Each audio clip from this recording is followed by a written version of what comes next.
हिमाचल प्रदेश में त्रासदी के बाद लगातार कांग्रेस जो है वो जनता के बीच में जा रही है और वहीं अगर बात की जाए लोकसभा चुनाव भी बिल्कुल नज़दीक आ रहे हैं। इस समय हमारे साथ मौजूद है तमाम जानकारी देने के लिए प्रतिभा सिंह, कांग्रेस प्रदेश अध्यक्षा। क्या कुछ कहना चाहेंगे, किस तरह देखती हैं पूरा ये जो रहा है सफ़र अब तक का 1 साल का कांग्रेस के कार्यकाल का, क्या कहना चाहेंगे? मैम बहुत बहुत स्वागत कर मैम।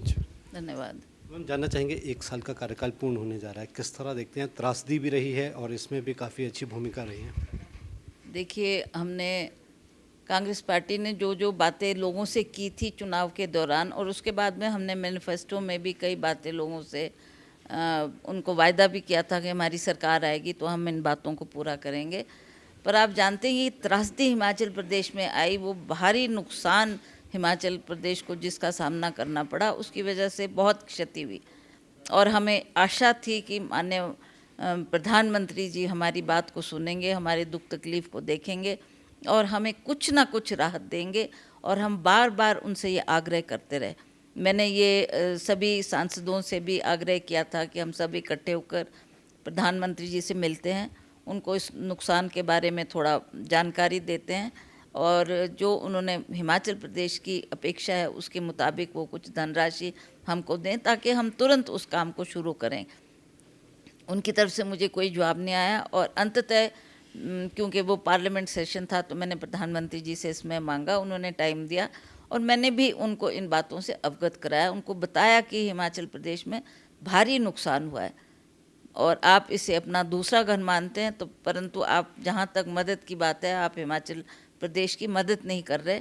तो उन्होंने मुझे ये जवाब दिया कि मेरे पास आपके मुख्यमंत्री भी आए थे 2 बार, मैंने उनकी बात भी सुनी और मैंने किया है, कर रहा हूँ। मुझे लगा कि कल अखबार में कुछ ना कुछ आएगा कि प्रधानमंत्री जी ने ये घोषणा की या ये घोषणा की, पर हमें निराशा हुई कि प्रधानमंत्री जी ने उस पर कोई गौर ना किया और अंततः हमारी सरकार ने ये फैसला लिया कि हमें पहल करनी होगी और ऐसे वक्त में हमें जनता के साथ खड़ा होना होगा। और उन्होंने जाकर हर क्षेत्र में लोगों को जो उस वक़्त क्षतिग्रस्त हुआ था, बहुत ज़्यादा जहाँ नुकसान हुआ था, वहाँ पर हमारे मुख्यमंत्री भी गए, हमारे मंत्री लोग भी गए, पार्टी के कार्यकर्ता तो रात दिन उनकी मदद करने के लिए एकजुट होकर लोगों ने जो काम किया, उसके लिए मैं जनता का भी आभार प्रकट करती हूँ कि ऐसे समय में सभी कांग्रेस के नेतागण वहाँ पहुँचे और सभी ने इसमें अच्छा काम किया है और जो हम तुरंत उनको राहत दे सकते थे उसका कार्य करते हुए हमने सरकार के ध्यान में भी ये बात लाई कि कहीं कहीं सरकार के द्वारा भी काम शुरू होने चाहिए।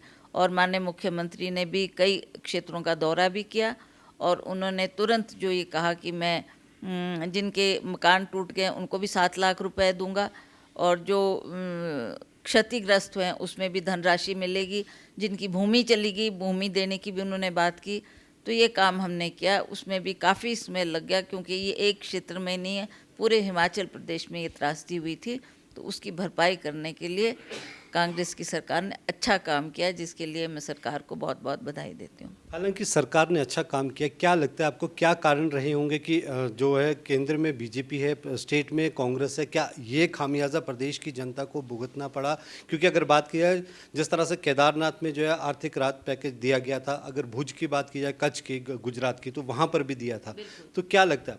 देखिए, ये दुर्भाग्यपूर्ण बात है कि एक प्रधानमंत्री के पद पे होके वो ऐसी सोच रखे कि कोई कांग्रेस रूल स्टेट है तो उनको आप नज़रअंदाज करें।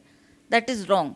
अब लोग जो इससे गुजरे हैं इस दौर से, कईयों के तो घर परिवार के चले गए, 450 आदमी मर गया, कितने लोग हैं जो बेघर हो गए, कितने लोग हैं जिनको तुरंत राहत देने की बात थी।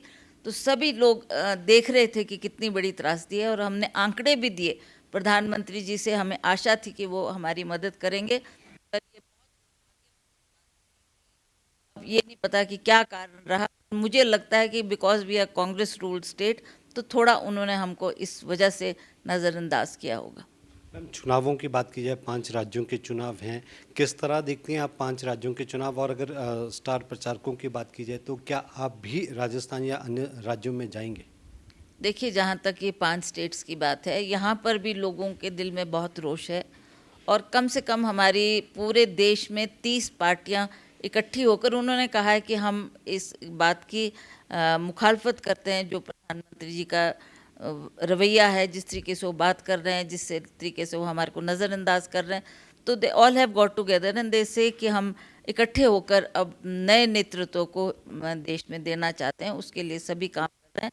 और ये जो 5 स्टेट्स की बात है, इसमें भी मुझे पूर्ण आशा है कि जिस तरीके से बीजेपी ने या इनकी जो इनकी स्टेट्स रही है, इनकी सरकारें रही हैं, उसमें इन्होंने किस तरीके से लोगों को गुमराह किया और बहुत कुछ कहते हुए अंततः जब उनकी बात नहीं चली तो प्रधानमंत्री जी ने चाहे ईडी का इस्तेमाल किया, चाहे इनकम टैक्स का इस्तेमाल किया, चाहे और एजेंसियां लगाकर लोगों को जो इन्होंने प्रताड़ित किया है, ये बहुत ही दुर्भाग्यपूर्ण और दुख की बात है। मैम, अगर बात की जाए हिमाचल प्रदेश में लोकसभा के लिए कांग्रेस कितने तैयार है, और अगर आपके लोकसभा संसदीय क्षेत्र की बात करें जहां आप लगातार दौरे पर हैं, क्या स्थिति है? देखिए, जहाँ तक हिमाचल प्रदेश की बात है, हिमाचल प्रदेश को भी पता है कि ये 2000 चुनाव बहुत नज़दीक आ चुके हैं और कम से कम हर एक कॉन्स्टिट्यूंसी में 17 हलके हैं। चाहे वो हमीरपुर की बात लें, कांगड़ा की बात लें, शिमला की बात लें या मंडी की बात लें, तो 17 हलकों में दौरा करना बहुत समय लगता है और बहुत हमको इसमें कड़ी मेहनत करने की आवश्यकता है।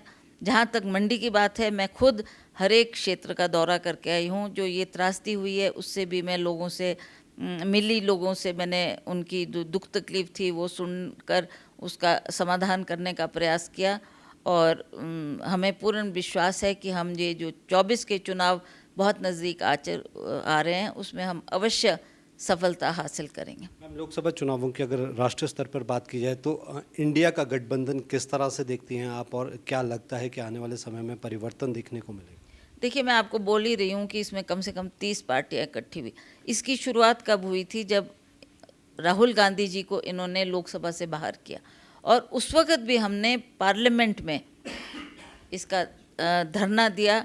महात्मा गांधी के बुत के बाद हम सब एकत्रित हुए, हम मिले। उसमें केवल कांग्रेस पार्टी नहीं, 30 पार्टियों का गठबंधन था जिन्होंने इस बात का गुस्सा जाहिर किया कि क्यों आपने इस तरीके से इनको बाहर निकाला है और क्या दोष था राहुल गांधी का। राहुल गांधी जी यही बोल रहे थे कि जो बातें मैंने पार्लियामेंट में पूछी अंबानी के बारे में, उसके बारे में प्रधानमंत्री जवाब दें। उन्होंने बड़े विस्तार पूर्वक हर बात रखी और वो चाहते थे प्रधानमंत्री आके उसका जवाब दें, पर प्रधानमंत्री ने उनकी बात को भी नज़रअंदाज किया। वो पार्लियामेंट में नहीं आए। आखिरी day, when the last day was there, तो उस दिन आकर उन्होंने मिज़ोरम पर भी हम चाहते थे कि आप अपना स्पष्टीकरण दें, अपनी बात रखें। बीजेपी रूल स्टेट है, आप प्रधानमंत्री हो तो आपको इंटरवीन करना चाहिए। इतने लोग मर गए, इतनी वहाँ पर ऐसी परिस्थिति हो गई है कि लोगों का अब जीना दुर्भर हो गया। उस पर भी प्रधानमंत्री जी ने कुछ ना जवाब दिया और ना ही कोई उन्होंने ऐसा आश्वासन दिया कि मैं इस बात को स्वयं देखूंगा और स्वयं इसका कोई ना कोई हम समाधान ढूंढेंगे। तो ये बातें लोग भी देख रहे थे, लोगों को के मन में भी बहुत गुस्सा था और लोग चाहते थे कि प्रधानमंत्री जी कोई स्टेप उठाए। जब उन्होंने कोई कार्रवाई नहीं की तो अंततः ये सारी पार्टीज़ इकट्ठी होकर हमने कहा कि हम प्रदर्शन भी करेंगे, प्रेस के माध्यम से भी ये प्रधानमंत्री के तक इस बात को पहुंचाएंगे। जब उन्होंने कोई इसका संज्ञान नहीं लिया तो अंततः हमको ये फैसला करना पड़ा कि हम सारे इकट्ठे होकर अब अगला जो चुनाव आएगा 24 में, इसका जवाब हम तभी देंगे। लगातार बीजेपी हमलावर हो रही है और कह रही है कि जो गारंटियां, जो दावे कर कर जो है विधानसभा में सत्ता हासिल कांग्रेस ने की थी, आज कहीं ना कहीं विफल होती हुई नजर आ रही है। केवल जो ओपीएस की बात की गई थी उसे जो है वो किया गया, बाकी जो अन्य गारंटियां थी, चाहे वो 1500 रुपये महिलाओं को देने की बात थी या गोबर की बात खरीदने की बात थी, दूध की बात थी, तो तमाम चीज़ों में सरकार कहीं ना कहीं विफल दिख रही है। देखिए, जहाँ तक हिमाचल प्रदेश की बात आप पूछ रहे हैं मुझसे, आप सभी जानते हैं कि कितनी बड़ी त्रासदी हुई। हमने ओपीएस लागू किया, हम दूसरी जो हमारी गारंटी थी उस पर हम सोच कर रहे थे कि कहाँ से शुरू करें, बल्कि हमारे मुख्यमंत्री स्पीति भी गए और उन्होंने कहा मैं इसकी स्पीति से शुरुआत करूँगा। बीच में ये त्रासदी आ गई जिसकी वजह से थोड़ा उसमें विलम्ब हुआ। अब इस स्थिति को निपटने के बाद ही हम दोबारा फिर इन गारंटियों पर गौर करेंगे और इनको तुरंत लागू करने की बात करेंगे। आखिरी प्रश्न, क्या प्रतिभा जी फिर से तैयार हैं 2024 के लिए मंडी से लोकसभा सीट के लिए? क्योंकि अगर बात की जाए बीजेपी में कई सवाल नाम उठ रहे हैं, चाहे जयराम जी की बात की जाए फिर कंगना रनौत की बात की जाए, कितने तैयार हैं प्रतिभा जी? देखिए, जो जहाँ तक बीजेपी का कैंडिडेट है that is not our problem.